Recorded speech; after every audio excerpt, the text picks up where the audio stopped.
Hello everyone, subscribe my channel and don't forget to press the bell icon to get the regular notification of my new videos. Thank you. Hello everyone and once again welcome you in class 9th biology. आप सभी का फिर से एक बार स्वागत है class 9th के biology के इस पोर्शन में। अभी हम लोगों ने पूरा का पूरा प्लांट टिश्यू जो है वो डिस्कस कर लिया है और आज का जो हमारा वीडियो है वो बेसिकली जो एनिमल टिश्यू के ऊपर में है।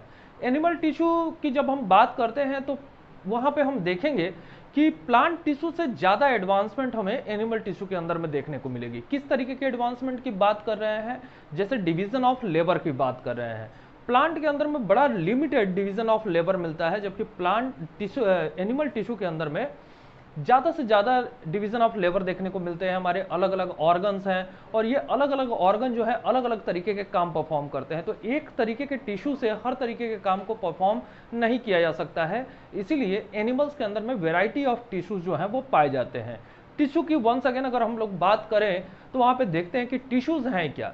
तो वो cells, the group of cells in which all the cells are similar in origin, structure and function are called the tissue. तो सेम डेफिनेशन जैसा प्लांट टिश्यू में हमने देखा था वही एनिमल टिश्यू के लिए होगा। एनिमल टिश्यू को 4 कैटेगरी में बांटा जाता है, जिसमें आते हैं हमारे epithelial tissue, muscular tissue, connective tissue और nervous tissue.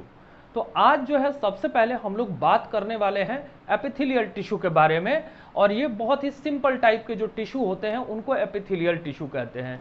These are mostly found in the covering of the body.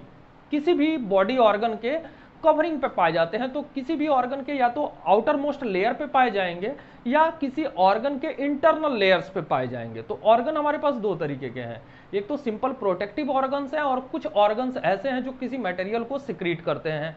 तो किसी किसी ऑर्गन के इंटरनल सरफेस के ऊपर में या किसी के एक्सटर्नल सरफेस के ऊपर में पाए जाने वाले जो टिश्यूज होते हैं उनको हम लोग कहते हैं epithelial tissue. These are the cover of the body organ external and internally. It is present in the epidermis of the organ.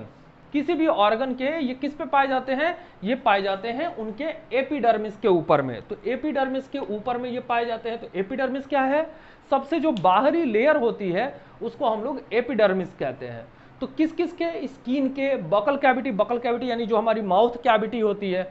कई बार हम लोग जैसे अनियन पील एक्सट्रैक्ट करते हैं, अनियन पील को निकाल करके माइक्रोस्कोप पे सेल के स्ट्रक्चर्स देखते हैं, तो हम अपने बकल कैविटी की जो वॉल्स है, हमारे जो चिक्स की वॉल है, चिक वॉल है, उसको हम लोग स्क्रैपर से लेकर के थोड़ा सा अगर स्क्रैप करें तो उसमें से कुछ टिश्यूज जो हैं वो रिमूव हो जाएंगे। ऐसा नहीं होगा, दर्द नहीं होगा आपको बहुत ज़्यादा, लेकिन अपने से करने की कोशिश मत करिएगा उसको। वो थोड़ा सा स्क्रैपर से लेकर के और उसको अगर हम लोग देखेंगे तो वो इस तरीके के कुछ सेल्स हमें दिखाई देंगे, टाइल्स लाइक सेल्स जो हैं वो दिखाई देंगे उसमें। तो बिल्कुल अनियन पील की तरह ही है। एनिमल टिश्यू का जब ऑब्जर्वेशन करते हैं तो उस तरीके से चिक सेल निकाल करके हम लोग देखते हैं। एलिमेंट्री कैनाल, जो हमारा डाइजेस्टिव ट्रैक्ट है, पूरा का पूरा डाइजेस्टिव सिस्टम है, एलिमेंट्री कैनाल उसके में पाए जाते हैं, किडनी में पाए जाते हैं और बहुत सारे ऐसे ऑर्गन्स हैं जिनके एपिडर्मिस के ऊपर में ये एपिथेलियल टिश्यू जो है वो पाए जाते हैं। ये जो एपिथेलियल टिश्यू होते हैं ये ज्यादातर लेयर्स में पाए जाते हैं। They are present in more than 1 layer. ज्यादा से ज्यादा एक से ज्यादा लेयर में ये मौजूद होते हैं और इनकी जो कैपेबिलिटी होती है वो कैसे होती है कि ये नॉन वैस्कुलर होते हैं, यानी वैस्कुलर टिश्यूज नहीं है। वैस्कुलर टिश्यूज को यहाँ पे हम लोग बात करते हैं, जैसे ब्लड जो है क्या है, एक वैस्कुलर टिश्यू है। तो यहाँ पे ये नॉन वैस्कुलर होते हैं। पावर ऑफ डिवीजन की बात करते हैं तो इनके पास में पावर ऑफ डिवीजन है, यानी ये लगातार डिवाइड और रीडिवाइड हो करके हमारे ऑर्गन्स को प्रोटेक्ट करने का काम करते हैं, नए नए सिक्रीशंस में मदद करने में मदद करते हैं ये। तो पावर ऑफ डिवीजन इनके में पाया जाता है। And have a power of regeneration, यानी अगर ये कभी स्क्रैप कर गए, कभी कट गए, फट गए, चोट लग गई अगर हमें, तो आप देखते हो कि वो रीजनरेट कर जाते हैं। हमारे जो सेल्स हैं वो अपने आप को रीजनरेट कर सकते हैं। अब यहाँ पे जब हम लोग एपिथेलियल टिश्यू की बात करते हैं तो ये जो एपिथेलियल टिश्यूज होते हैं वो एपिथेलियल टिश्यू 5 तरीके के होते हैं। यहाँ पे अभी आप देख रहे हो, एक एक करके मैं आपको एक एक को एक्सप्लेन करूंगा। तो सबसे पहले हमारा है squamous epithelial tissue, cuboidal, columnar, glandular और सिलिएटेड। ये 5 तरीके के हैं। उनमें से हम लोग सबसे पहले अभी बात करने वाले हैं स्क्वैमस एपिथेलियल टिश्यू के बारे में। तो तो स्क्वेमस एपिथेलियल टिश्यू के बारे में बात करेंगे तो ये कैसे होते हैं, these are the flat, discoidal, polygonal. एक एक के बारे में, फ्लैट की बात करें तो एकदम कैसे होते हैं, चिपटे होते हैं, फ्लैट होते हैं। डिस्क्वाइडल यानी डिश शेप्ड होते हैं, या पॉलीगोनल हो सकते हैं, जैसा ये स्ट्रक्चर आप देख रहे हो, पेंटागोन, हेक्सागोन, इस तरीके के हो सकते हैं।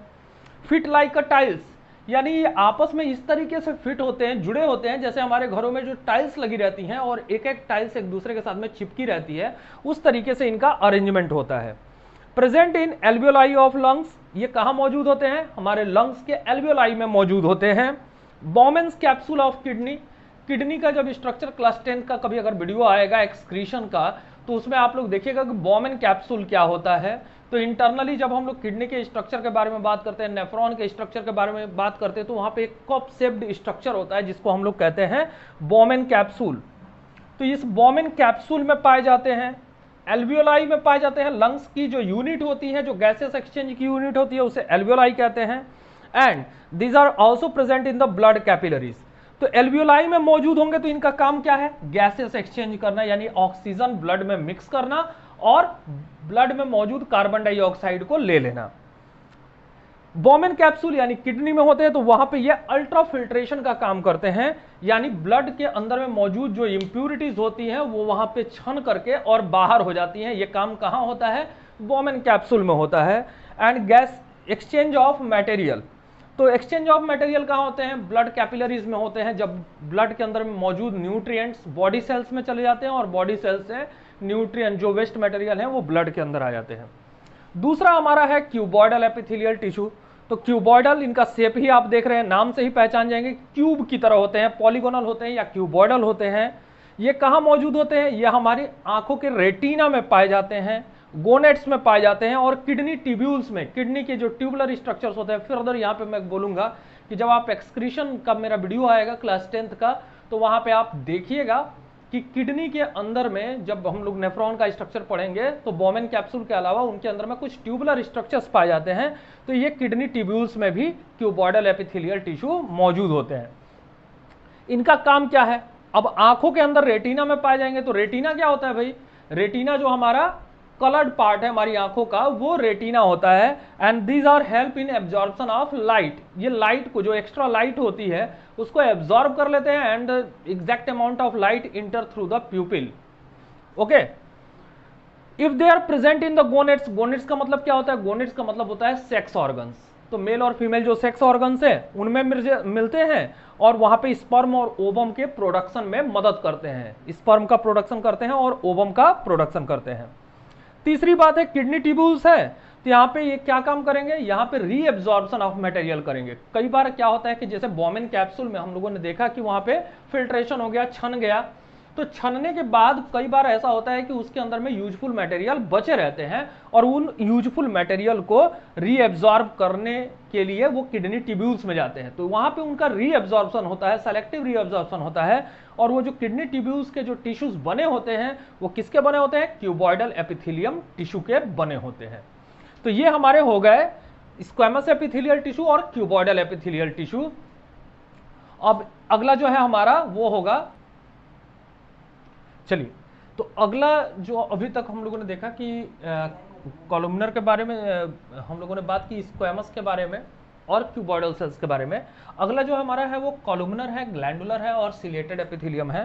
तो यहाँ पे हम लोग बात करेंगे कॉलमनर। तो कॉलमनर यानी कॉलम की तरह लंबे लंबे जो सेल्स होते हैं वो कॉलम की तरह सेल्स होते हैं। यहाँ पे हम देख ही रहे हैं कि सेल्स कैसे दिखाई दे रहे हैं, लंबे लंबे सेल्स दिखाई दे रहे हैं। This are the pillar like cell, जैसे हमारे घरों में पिलर होते हैं उस तरीके के पिलर लाइक सेल्स होते हैं ये। Present in the fallopian tube of ovary and mucus membrane of the intestine, ये है हमारे फेलोपियन ट्यूब में, जो फीमेल रिप्रोडक्टिव ऑर्गन होता है ओवरी, उसके पार्ट होते हैं फेलोपियन ट्यूब्स। तो उन फेलोपियन ट्यूब में ये पिलर लाइक सेल्स जो है वो पाए जाते हैं। और इंटेस्टाइन के जो म्यूकस मेम्ब्रेन्स होते हैं, म्यूकस सिक्रीटिंग जो सेल्स होते हैं, वहां पे ये कॉलमनर सेल जो है प्रेजेंट होते हैं। इनका काम क्या होता है, जब ये फेलोपियन ट्यूब में मौजूद होते हैं तो वहां पे बनने वाले जाइगोट को, जब जाइगोट का फॉर्मेशन होता है तो उस जाइगोट को हेयर लाइक मूवमेंट करते हुए ये उसको पुशअप करते हैं ताकि वो यूट्रस के अंदर में आ जाए। इसके अलावा ये न्यूट्रिएंट के एब्जॉर्प्शन में भी मदद करते हैं, क्योंकि इंटेस्टाइन में पाए जाते हैं। तो इंटेस्टाइन के अंदर में हमारा न्यूट्रिएंट्स का जब डाइजेशन कंप्लीट होता है तो न्यूट्रिएंट का एब्जॉर्प्शन होता है, तो उन न्यूट्रिएंट के एब्जॉर्प्शन के लिए सरफेस एरिया को इंक्रीज करने का काम करते हैं। दूसरा जो है ग्लैंडुलर, तो ग्लैंडुलर सीधा सीधा नाम ग्लैंड से जुड़ा हुआ है। तो हमारे कुछ ग्लैंड्स होते हैं, जैसे म्यूकस ग्लैंड है, स्वेट ग्लैंड है, ऑयल ग्लैंड है, जो हमारी स्किन के अंदर में पाए जाते हैं। उसी तरीके से जो म्यूकस ग्लैंड है वो कहाँ मिलता है, हमारे डाइजेस्टिव सिस्टम में पाए जाते हैं, स्टमक के अंदर में मिलता है। तो ये भी कॉलुमनर सेल्स होते हैं और इनके बीच बीच में क्या होते हैं, म्यूकस सिक्रेटिंग सेल्स जो है वो मौजूद होते हैं। जैसे यहाँ पे आप देख रहे हो म्यूकस है, इनके ऊपर में माइक्रोविलाई है, ये सेम ये कॉलुमनर सेल के ही ये सारे के सारे मॉडिफिकेशंस आप कह सकते हैं एक तरीके से कि ये सभी के सभी कॉलुमनर सेल के ही मॉडिफिकेशंस हैं। तो ग्लैंडुलर सेल्स हैं।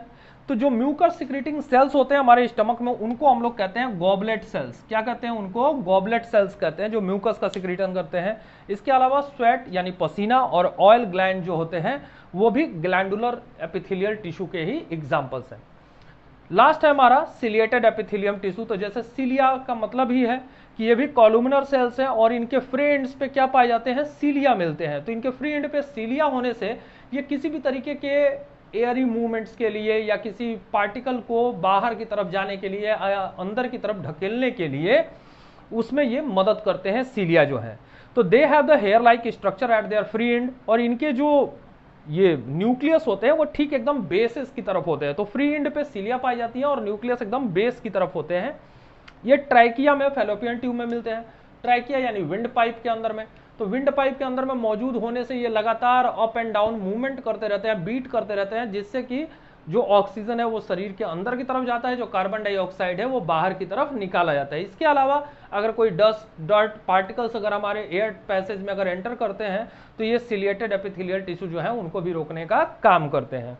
फैलोपियन ट्यूब में फिर से वही बात है कि वहां पे जाइगोट अगर जो होता है तो उसको ये मूव करके कहाँ ले आते हैं, यूट्रस में ले आने का काम करते हैं। तो ये हमारा एपिथेलियम टिश्यू का पूरा पोर्शन जो है वो कंप्लीट होता है।